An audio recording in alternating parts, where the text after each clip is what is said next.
Europe 1. Le grand direct des médias, Jean-Marc Morandini. Et c'est une chaîne qui fait beaucoup parler d'elle en ce moment, avec une belle audience en 2015. France 3 peut se prévaloir d'un beau bilan, mais elle crée aussi la polémique avec la récente éviction de Julien Lepers de Question pour un champion. Avec nous pour parler de tous ces dossiers qui agitent la chaîne, la directrice exécutive de France 3, Dana Astier. Bonjour. Bonjour. Merci beaucoup d'être en direct avec nous ce matin sur Europe 1. Un double merci d'ailleurs, parce qu'on n'est pas toujours tendre avec France 3, et vous faites partie de ces patrons qui assument, qui venaient répondre sur l'antenne d'Europe 1 sans vous défiler. Donc je voulais vous dire un vrai merci sincère déjà, rien que pour ça. Et moi j'aime bien venir ici, je le dis très sincèrement. Ben, c'est gentil, merci beaucoup. Première question que j'aimerais vous poser, est-ce que finalement vous n'êtes pas dans la ligne qui a été définie par Delphine Ernotte? Il y a trop d'hommes blancs de plus de 50 ans à la télé, donc vous verrez Laurent Boyer, vous verrez Julien Lepers.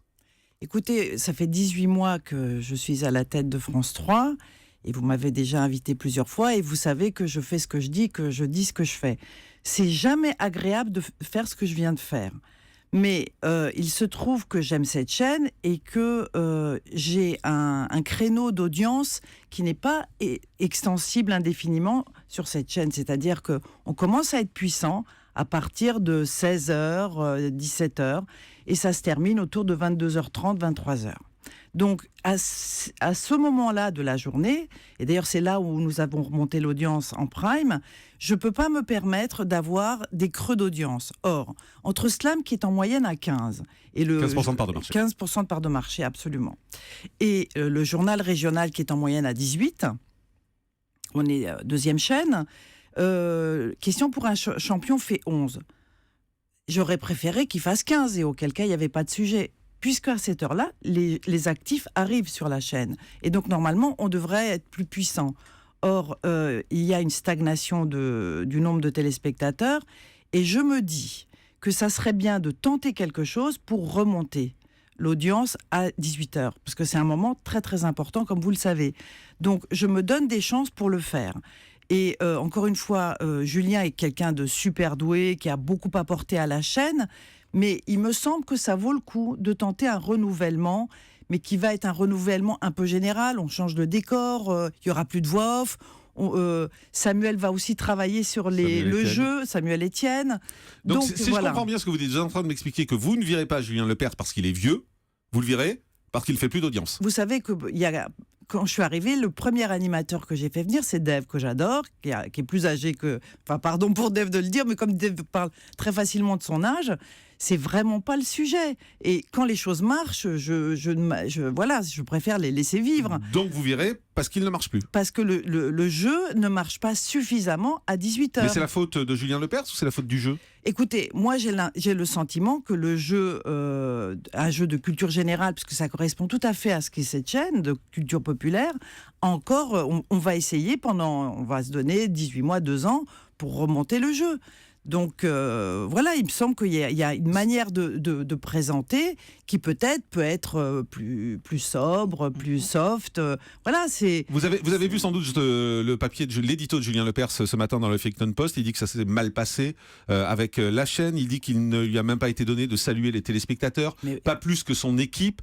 Bon, c'est vrai que ça fait désordre, non ? Non, mais je vous promets d'abord qu'on s'est parlé en tête-à-tête et que je lui ai dit qu'on allait évidemment faire une émission, non seulement où il pourrait dire au revoir, mais aussi avec les bons moments, et on fera un vrai, presque un documentaire sur les grands moments de questions.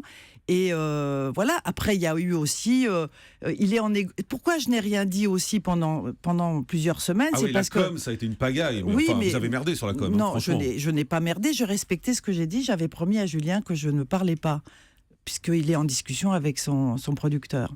Donc voilà, on a eu à la fois des sujets de fabrication, de changement de plateau, de nouveaux décors.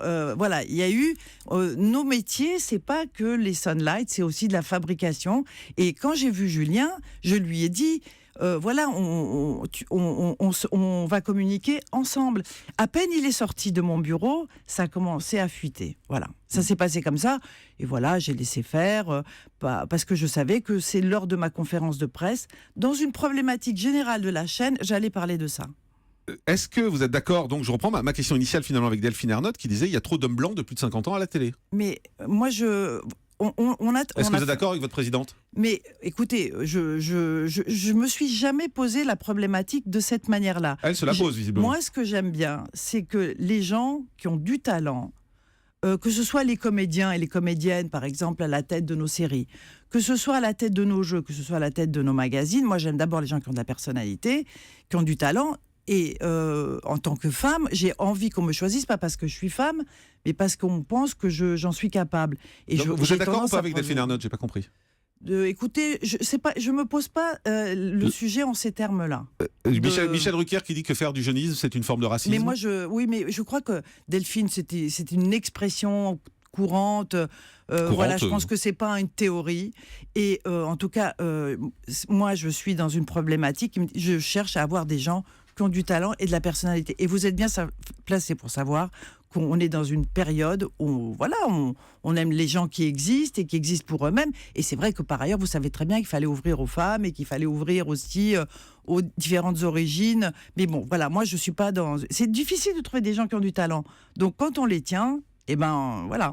Qu'est-ce que vous voulez faire de France 3 finalement, d'Anna Astier? Est-ce que vous voulez en faire une chaîne bobo? Oui, je sais que vous avez branchée. mis ça. Oui. Ben oui, parce que quand je regarde, je vois Anne Sinclair, je vois Marc-Olivier Fogiel, je vois des docs de Franz-Olivier Gisbert, je vois Claire Chazal qui arrive pour présenter les victoires de la musique classique. C'est assez bobo tout ça. Oui, mais il n'y a pas que ces gens-là. Je pense que quelqu'un comme Cyril Ferraud n'est pas bobo. Je pense que Julie Andrieux n'est pas bobo. Philippe Googler n'est pas bobo.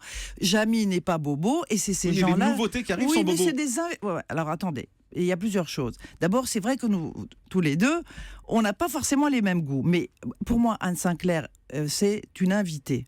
C'est pas une permanente de la chaîne. D'accord. Elle n'est pas animatrice France 3. Non, vous savez bien, elle est plus sur Europe 1 que sur France 3. Et d'ailleurs, si elle avait envie, elle pourrait tout à fait être davantage sur la chaîne. Donc, il y a des permanents et puis il y a les invités. Et moi, je considère pas qu'on ait une chaîne bobo. Franchement, maintenant que j'ai aussi le réseau régional de la chaîne...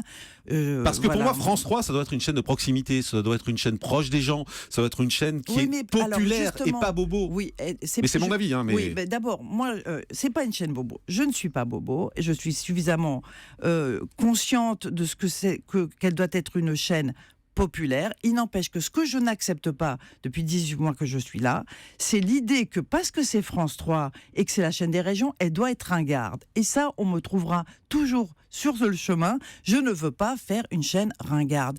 Par respect, justement, contrairement à d'autres, moi j'ai du respect pour les Français qui ne vivent pas à Paris. Et ils méritent, comme les autres, d'avoir des gens qui ont du talent, qui sont cultivés, qui les respectent, qui sont des experts. Qu'est-ce qui marche sur la chaîne? C'est les gens légitimes. Julie Andrieux, par exemple. J'adore. On pourrait se dire, tiens, mais elle fait très chic. Mais elle a une compétence dans son domaine. Voilà. Jamy, idem. Googler, idem. C'est ça les gens qui incarnent la chaîne. Cyril, idem. Voilà, il s'y connaît en jeu. Bon, voilà, on est dans l'expertise. Voilà. Samuel Etienne, il ne connaît rien. C'est le contre-exemple. Mais alors Samuel Etienne... En jeu, il n'y connaît rien. C'est un très bon journaliste, très bon présentateur, et je l'adore, mais en jeu, il n'y connaît rien. Donc c'est le contre-exemple à tout ce que vous venez de citer. D'abord, attention, parce que c'est pas n'importe quel jeu. Et la légitimité d'un journaliste intelligent, avec du charme, peut tout à fait fonctionner sur un jeu comme ça. Et après, les gens aussi ont le droit d'avoir plusieurs vies. On est tous autour de la table. Vous parliez d'expérience, c'est pour ça. Je oui, juste... j'ai envie aussi que les gens puissent faire des expériences. Et par ailleurs, pourquoi aussi Samuel, 2 secondes? C'est que non seulement parce que je l'ai testé et je l'ai trouvé formidable, et pas que moi, toute la direction de la chaîne et l'unité du divertissement. Et d'autre part, il se trouve que c'est un personnage connu de nos téléspectateurs et il fait la même audience, c'est-à-dire 1,5 million de téléspectateurs tous les jours que question. Donc voilà, ça me donne des indices, mais peut-être que je me trompe, mais j'y crois vraiment. Vous virez Julien Lepers parce qu'il ne fait pas d'audience, vous nous l'avez expliqué. Marc-Olivier Fogiel, dans une interview à Télé Loisirs, dit on n'est pas là pour battre des records d'audience. Il y a donc 2 poids, 2 mesures en fait. Alors, il y a le cas Lepers et le cas Fogiel. France 3, c'est 3 dimensions. Il y a une dimension populaire en journée. Le bloc-jeu, c'est de la dimension populaire. Le prime doit être puissant et la deuxième partie de soirée est culturelle. Et quand on démarre nos deuxièmes parties de soirée à 23h20, faire 600 000 téléspectateurs en moyenne, parce que vous avez de temps en temps donné des chiffres de rediffusion. C'est pas 600 000 en moyenne, c'est moins. C'est autour de 500 000.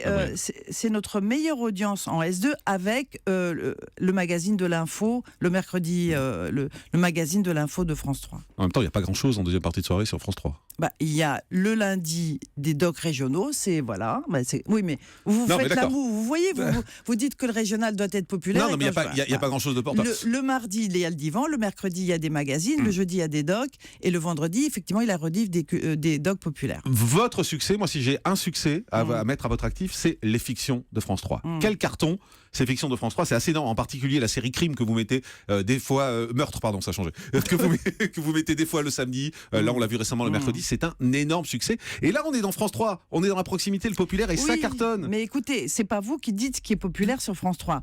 Non, mais j'ai un avis, j'ai le droit de donner. Absolument, mais moi aussi.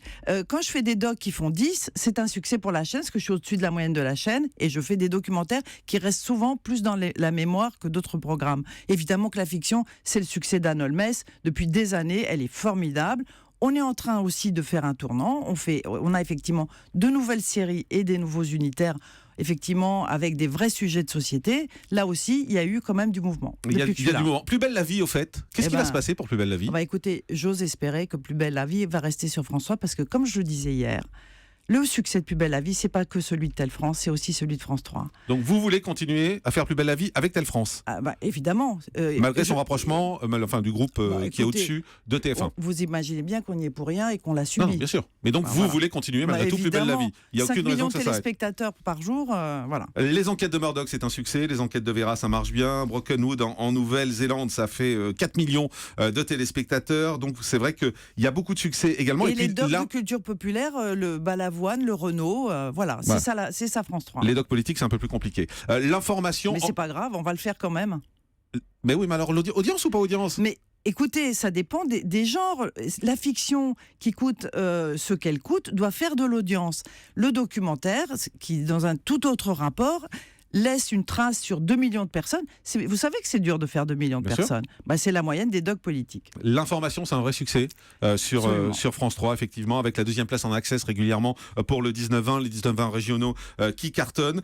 Votre objectif pour les semaines qui viennent et les mois qui viennent, c'est quoi ? De faire de France 3 ? Qu'on dise quoi de France 3 ? Écoutez, effectivement, c'est la chaîne des régions et de la culture populaire, et j'espère que là, on était à 9,2 cette année, qu'on soit à 9,3 l'année prochaine. Ça, c'est votre objectif. Un petit mot, on a eu Réa Hutin à propos de 30 millions d'amis, on l'a eu hier ou avant-hier au téléphone. Vous avez dit que vous lui répondiez pas ? Mais si, je lui ai écrit pour lui dire qu'on a arrêté 30 millions d'amis en juin. Vous arrêtez totalement 30 millions d'amis ? Ouais. Ah non, vous lui avez répondu. Mais vous lui avez répondu hier ? Mais non, pas du tout. D'accord, donc l'émission s'arrête. Oui, puis j'adore les gens qui, en permanence, racontent des histoires. Je peux vous... Enfin, je n'ai pas à vous prouver, mais je peux vous dire qu'on est en échange de courrier. Moi, j'ai écrit en plus avec le juridique. Donc, elle sait très bien que l'émission s'arrête en juin. 30 millions d'amis s'arrête en juin, trop popu. Non, une émission qui a 40 ans, c'est bon, non ? Non, pourquoi pas ? Écoutez, moi je pense que c'est bon. L'animalier... On juge pas une émission à sa durée ? Non, mais à sa capacité de se renouveler. Voilà. Et elle se renouvelle pas ? Elle se renouvelle pas. Églantine Némeyer est là sur Midi en France tous les jours pour parler des animaux. Merci d'avoir invité notre ami Shiny pour le messager. Ça n'a malheureusement pas marché. Mais c'était bien. Mais c'était bien et on va continuer. Merci Dana Astier d'avoir été avec nous ce matin sur Europe 1. Merci de m'avoir invité. Merci d'être venue, directrice exécutive de France 3. Merci beaucoup. Dans un instant, ce sera le grand direct de l'actu. Reste avec nous, c'est Europe 1.